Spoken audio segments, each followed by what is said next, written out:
What's up, everybody? How's everybody doing? Hope you had a wonderful day. I know I did, and I am super excited about today's stream because it's one of my favorite streams. It is Chai Friday, so if you're new to the channel, Chai Friday is where I host my Chai Am I Reading This Book Club. And that's pretty much where I drink chai tea and talk about the books we've been reading.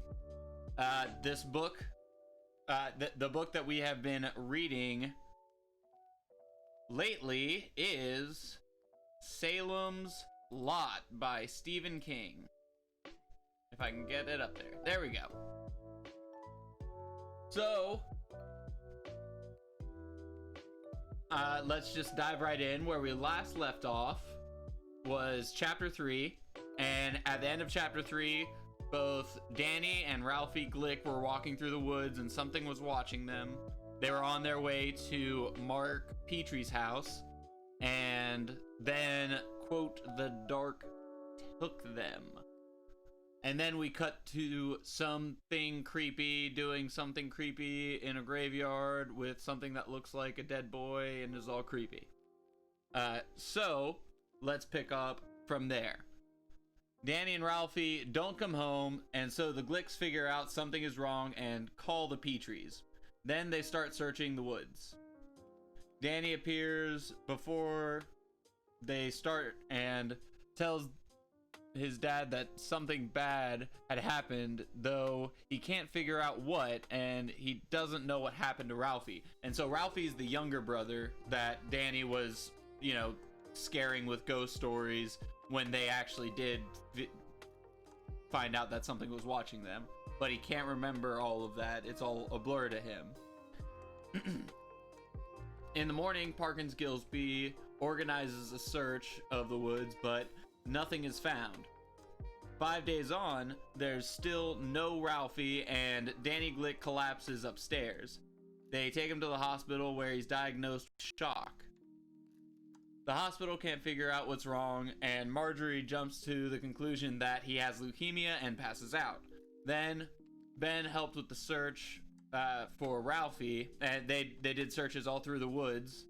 And then Susan comes to talk to Ben, and he tells her that he thinks that Ralphie is dead. And he can't exactly say why he thinks this, but he just has a gut feeling.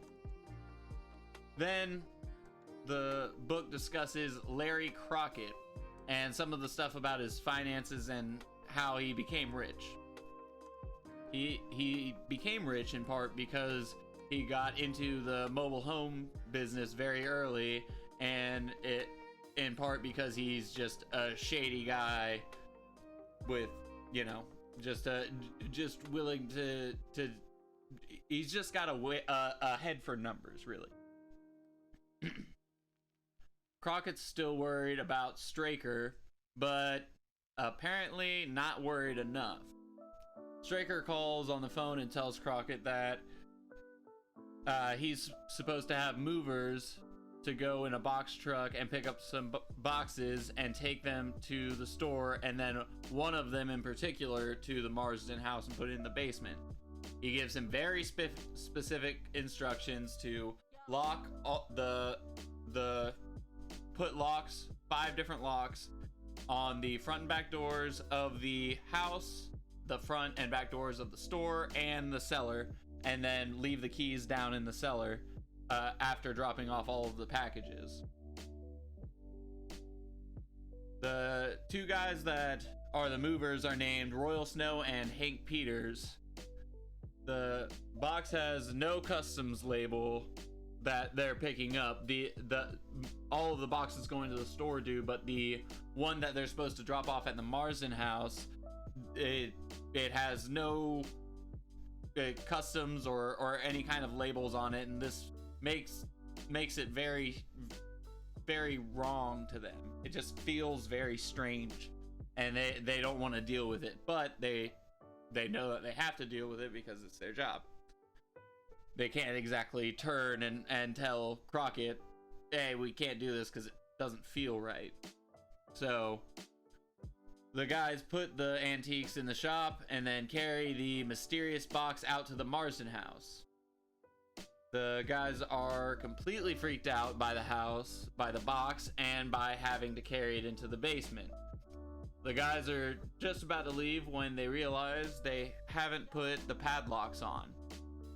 They put them on the front and back doors and then flip for who's going to put the keys on the table in the cellar. Hank loses and he goes down into the cellar to put the keys on the table. Hank sees something that might be jeans and a shirt, and there's a sound behind him, and he runs for it. And he locks the cellar door and jumps in the truck and hauls Booty out of there.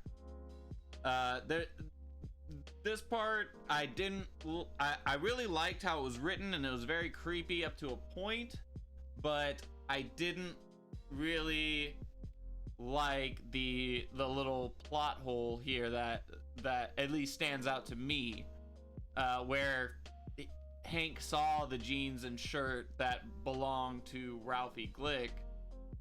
It seems like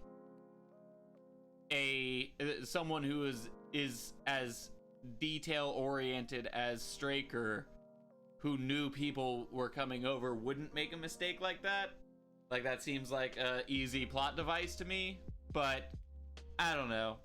I'm not a award-winning author like Stephen King, but I mean, I could be wrong, and it could be foreshadowing for something later. I don't know, but that seems uncharacteristic of Straker as we've known him thus far. Anyway, Hank goes to Crockett and he tells him that he saw the kids' clothes in the Marsden's basement, and he thinks that they're Ralphie's. Crockett proves that he really and truly is a horrible person, and there really isn't just one kind of bloodsucker in this book, because he bribes Hank and then threatens him by threatening to reveal that he's not only cheating on his wife, but also to tell people about his dishonorable discharge from the army. So yeah, Crockett, I'm not exactly sure what's going to happen to him, but we'll see if he gets what's coming to him, because he is made out to not be a great guy thus far. Parkins Gillespie comes out to talk to Ben Mears.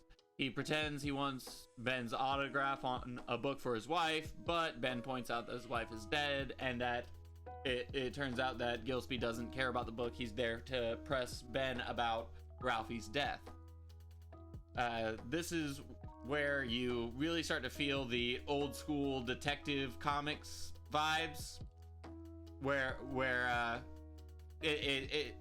Stephen King said that he was trying to combine the old school detective comics with the Bram Stoker's Dracula stories.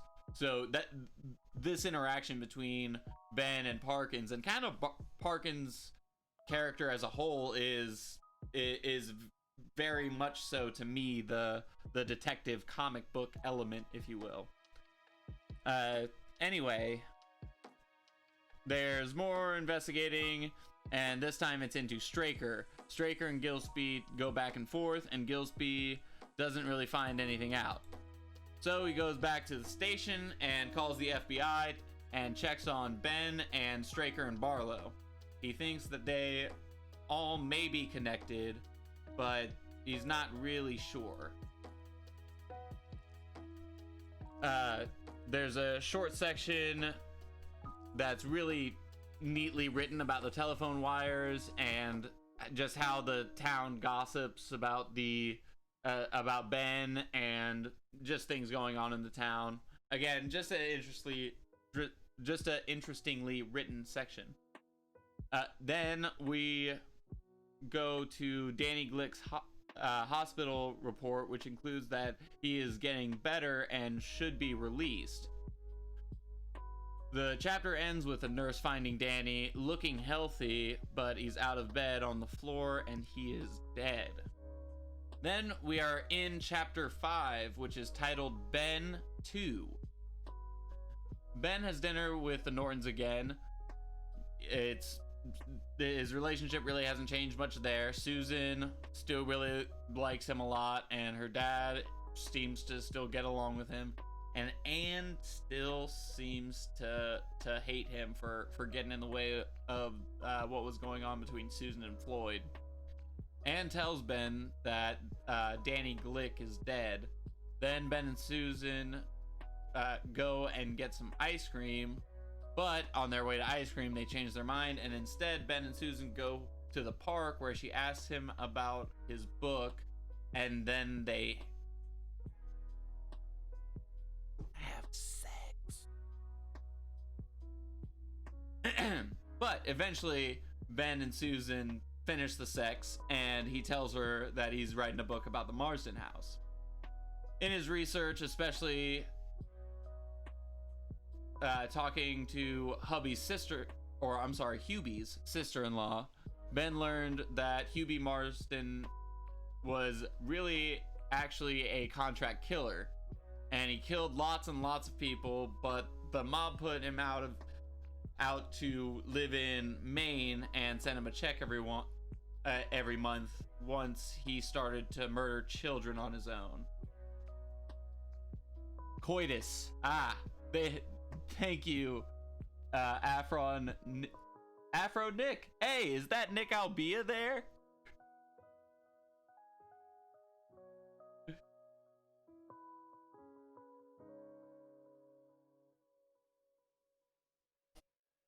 Anyway, I was wondering who was the other follow. I was about to say there's like 4 people that follow me, and I know all of them. Hey man, thanks for tuning in. I appreciate it. Anyway, let's see, where was I? So Marsden retired to Salem's lot, and there seems to be likely 4 children that he killed before he hung himself. Ben says his book is about the recurrent power of evil, which is of course foreshadowing. Oh, thanks, man. That one's probably my favorite because it's the only really long form essay one that I did, but after that I kind of tried to keep it to about like 30 minutes because writing 2 hours is a lot of material to write. So I kind of dialed it back a little bit, but yeah, Jaco Pastorius he's one of my idols. So anyway, back to the plot summary. So Ben says his book is about the recurrent power of evil, which is some pretty obvious foreshadowing, I think, later in the book. Then Ben talks about ghosts and ESP and how he feels like evil has maybe come for Ralphie Glick, though he doesn't know what to do about it. Susan leaves Ben, telling him not to say anything to anyone, and she also peppers in that she loves him, which catches him off guard. Ben can't sleep, so he heads to Dell's, where Ben runs into Weasel Craig, and he is just slamming beers. He calls over Matt Burke, who's the English teacher, and Matt says that he likes Ben's writing. He knows Ben is writing about the Marsden house because the librarian told him about what Ben's been doing about checking the town's records and stuff like that. So then Matt asks Ben to come and speak to his students about writing, and then they find out Weasel passed out in the men's room next to the urinal, and they carry him out.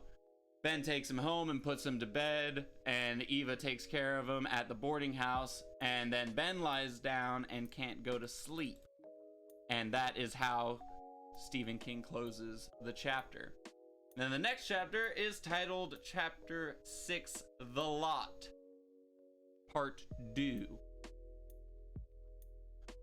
Well, we do get sort of a very short poetic section at the beginning of this, and if I'm talking about favorite quotes from the book so far. I mean, this whole passage is probably my favorite quote. It's just so well written, describing the changing seasons in Maine that I've never once been up there or anywhere towards Maine, and I feel like I've lived there before with how Stephen King wrote it out.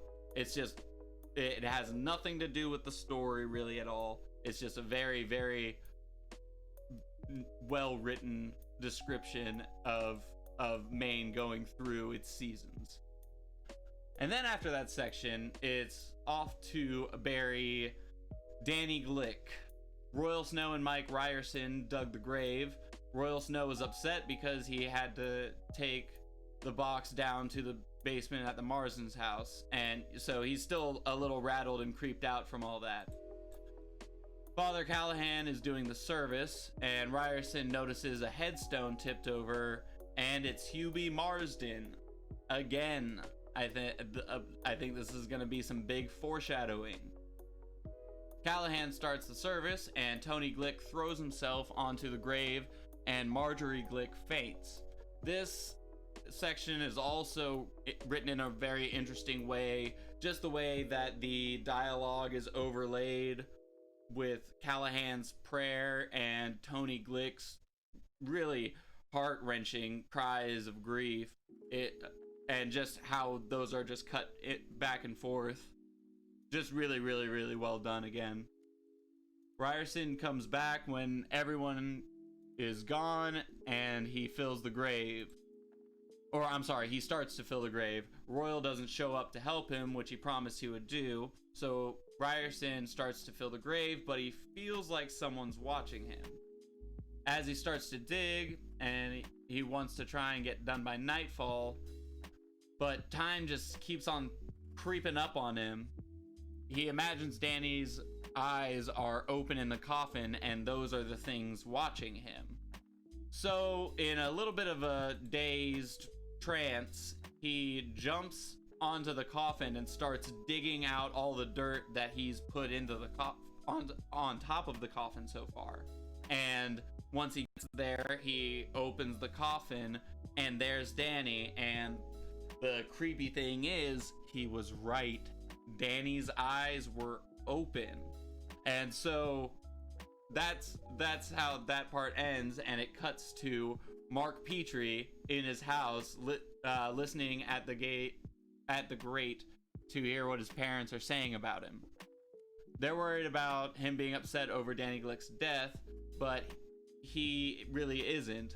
He's a tough kid, as we remember from him beating the crap out of the bully in one of the earlier chapters. Mark plays with his monster figurines. He knows a lot about monsters, which again is going to be some foreshadowing. He talks about his Dracula toy and his Frankenstein toy and all that kind of stuff, so I think that might come in handy later.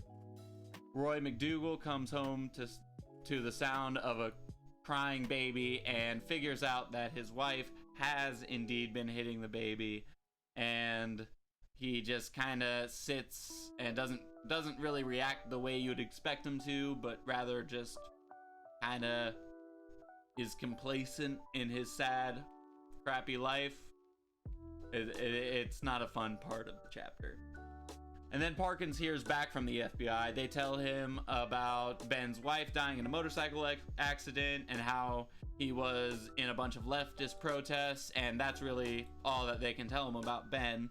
And then the FBI also tells Parkins about Kurt Barlow, who is a German guy, and Straker, who's really British, but past that, they don't really have any real information for them. Parkins isn't very happy about it. Then we cut to Dud Rogers, who's at the dump, and he has a very creepy conversation with a guy who talks about loving wolves and hating dogs, and he just talks about how dogs are mindless,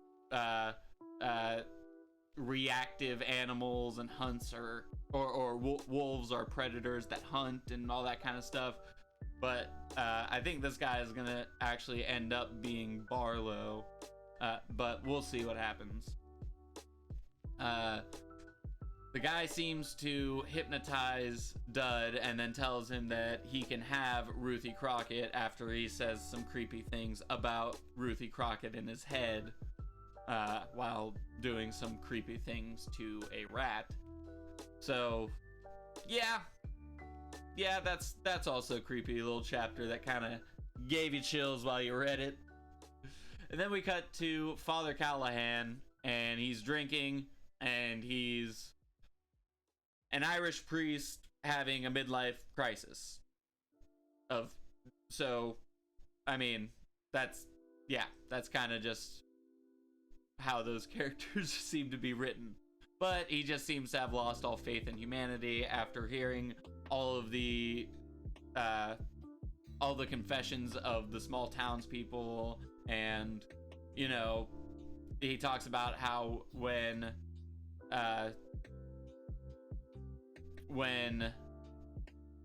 what's her name, the mother that's hitting her baby, when she confessed that to him, he wanted to reach through the netting and beat the crap out of her and tell her that that's her penance, but he refrains. And this little crisis of faith that he's having seems to be some more foreshadowing. I think that he's going to have his faith reinstilled in him before the end of the book.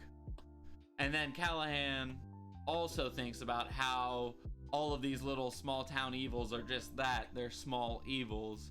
And he thinks about how when he joined the priesthood that he wanted to fight something big, which, again, some foreshadowing, because I think he's going to get his chance. Then we end part 1 with chapter 7, which is titled Matt, after Matt Burke, the English teacher.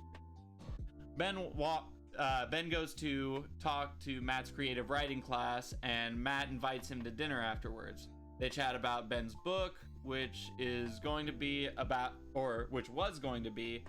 sex murders, but he might be rethinking that after Ralphie Glick disappeared. Then Matt talks about how he knows about the children disappearing in the 1930s, and so they discuss that for a little while. Then Matt says Straker opened the store, and Susie Norton and lots of other folks went down to see him, and that he was charming and everything went fine. Matt also says that his doctor, Jim Cody, also said that Danny seemed fine just before he dropped dead, and that Danny had a significantly low red blood count, or red blood cell count. So I think those fangs on the cover probably had something to do with that. Then Matt suggests that Ben and him go to the Marsden house to talk to their new neighbors sometime soon. Ben says okay and leaves to meet Susan. And since he can't go to sleep, Matt goes to Dell's, and he runs into Mike Ryerson there, who looks like crap. Matt thinks Mike must be on drugs, but Ryerson says he's not, and he hasn't even smoked weed in 4 months. So instead, he starts talking about these eyes that he saw in the grave he dug. And so Mike says he passed out, and when he woke up, the grave was all filled in, though he doesn't remember it. Since then, he's been sick and can't eat any food or drink. Mike also sleeps all day and is awake at night after seeing a child come to life with their eyes open out of the grave. So Matt decides to take Mike home and then to take him to the doctor's in the morning. At home, Matt sees that Mike is very pale and has marks on his neck, which, Then Matt lies down and starts to connect some of the dots going on, but thinks that he is crazy at the same time. Because, I mean, he's an English teacher, so he's very familiar with the classic works of Bram Stoker and all that kind of stuff. So he's thinking, like marks on the neck, can't keep any food down. but how could it be vampires? And so he thinks about calling Ben, but then doesn't. And so he knows that the town's got vampires, but doesn't want to admit it. And then he hears Mike Ryerson open the window in his room and tell someone that they can come in. He wants to go down the hall and see what's happening, but he finds himself too frightened to even leave the room. And then he hears a strange suckling sound. And that's how they end part 1. Part 1 was really, really good, although it was a lot of exposition and a very, very slow build. We finally got some vampires in the end, and I am so pumped about part 2 because I think we're gonna really get into the action of the story. But yeah, again, favorite passage was definitely the poetic part about the changing seasons in Maine. Some predictions. I think Matt is actually going to survive this encounter with Mike, and who I think is probably Danny out at his window. I think Matt's gonna survive that and eventually tell Mike about it. I think that Father Callahan is going to have a test of his faith and stumble at some point, but I also think that he's going to survive that stumble and have his faith reinstilled and join whoever else is in the group of protagonists, as Stephen King likes to make a little bit of an ensemble in his books usually. So I think that he will probably see it through to almost the end of the book, but I think he will almost die at one point and have his faith tested. But anyway, yeah, that's that. That's the end of part 1 in Stephen King. So next Chai Friday, I am going to have read and we'll discuss part 2 of Stephen King's Salem's Lot.